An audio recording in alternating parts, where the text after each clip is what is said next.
makanya kan satu-satunya jalan itu adalah bagaimana kita terus internalisasi diri tuh. Makanya kan di sini Pak, sebetulnya orang-orang yang dianggap tua itu bukan secara fisik, tapi secara transformasi kesadarannya. Alam itu semakin ke atas itu semakin lebar. Sedetik di sini, di alam kita ini, misalnya kita di sedetik ini, di level eterik itu 1 jam. Kita meditasi sedetik tuh, kita naik di level eterik itu sudah 1 jam di sana. Dan itu 1 jam sebelum dan 1 jam sesudah itu terakses. Makanya ada tuh sekarang yang ditemukan kamera aura misalnya, dipasang di sini nih. 1 jam acara ini belum dimulai, aura itu sudah membaca berapa aura yang akan datang, rentangnya energi yang datang. Misalnya 1 jam sebelum acara ini dimulai, aura-aura biofil itu sudah datang di sini duluan. 1 jam sesudah itu masih ada jejaknya di sini, masih terekam. Lah kamera aura itu cuma bisa merekam 1 jam. Di level tinggi lagi 1 bulan. 1 bulan kita sebelum di sini itu kalau kita akses itu kita udah tahu tuh berapa orang yang akan datang, sebetulnya gitu.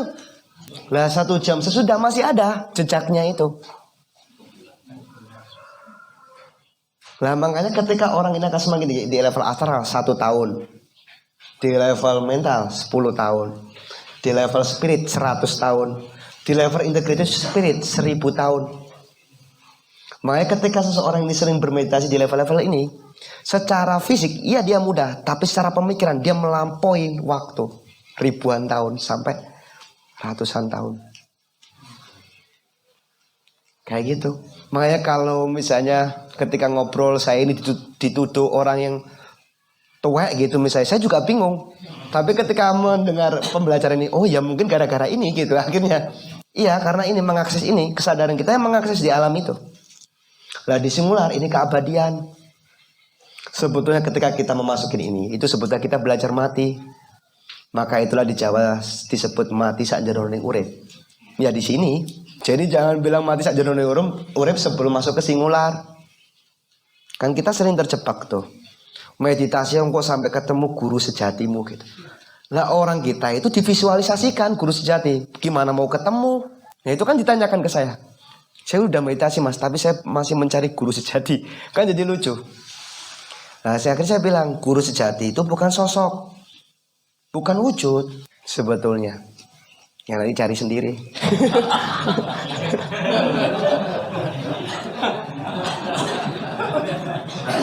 Kalau kita meditasi, kalau ada fenomena sendiri, kita kasih gitu. Iya. Jadi kan sebetulnya kan gini. Kebanyakan kita ketika kita transform di meditasi, ya. Itu kan ada suatu hal tuh yang mengikat kita tidak bisa naik. Yaitu keinginan.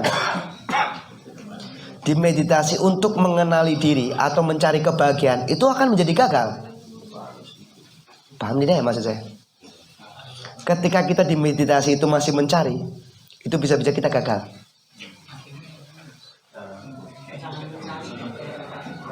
Iya. Makanya kan di meditasi itu tidak boleh takut, tidak boleh berani. Misalnya di meditasi tuh tiba-tiba kita ngerasain apa, kita takut, mau ngerasa nopo gitu. Itu sebetulnya kita gagal, akan turun lagi. Jebret. Atau kita melihat apa gitu, seret, fenomena apa, terus kita gini, apa ya itu tadi? Itu bertanya dan mempertanyakan, gagal.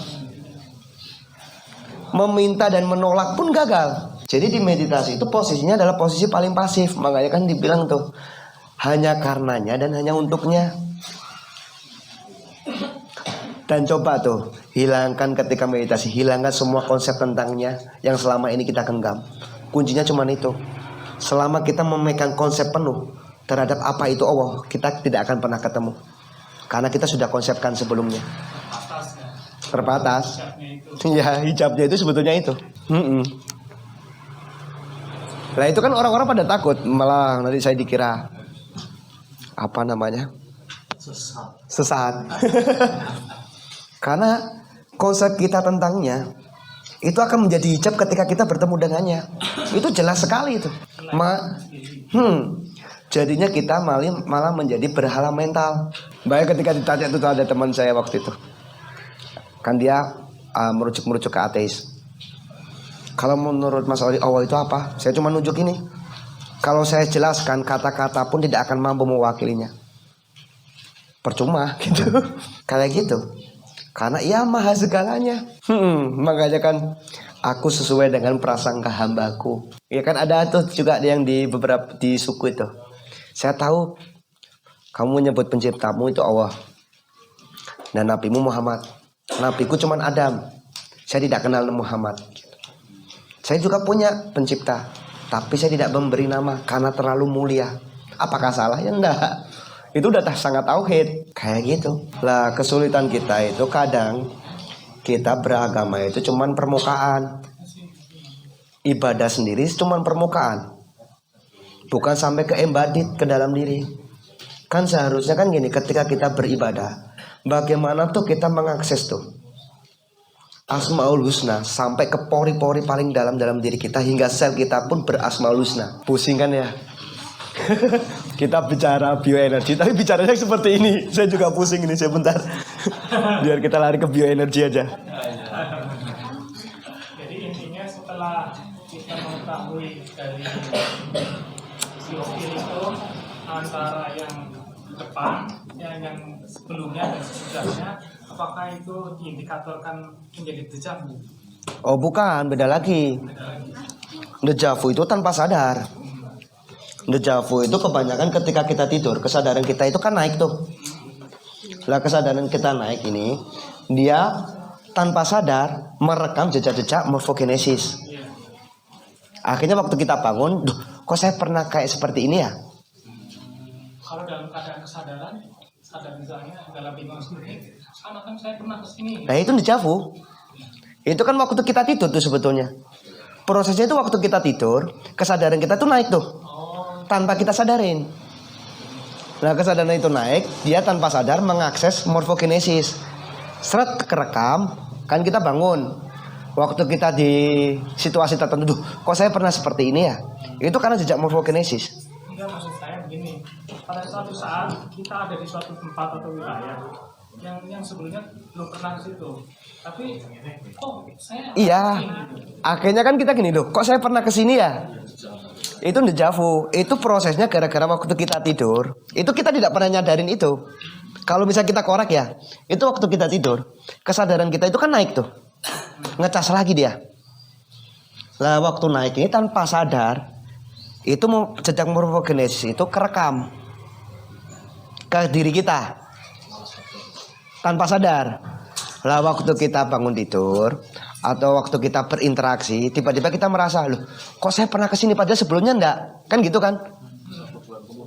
Iya, itu kan cuma tersentil cuma beberapa memori sedikit aja, enggak semuanya kok pasti. apakah juga ada informasi dari leluhur? Oh bukan, itu jejak morfogenesis. Bukan. Kalau informasi leluhur itu biasanya nilai-nilai yang disampaikan. Jadi nilai-nilai itu tiba-tiba kita memahami sesuatu. Oh ini tuh maksudnya. Oh ini tuh maksudnya. Pemahaman lebih. Pemahaman. Makanya kan saya juga waktu pertama di Surabaya itu ya Gus ya, ketemu sama teman kejawen. Saya itu nggak pernah belajar kejawen.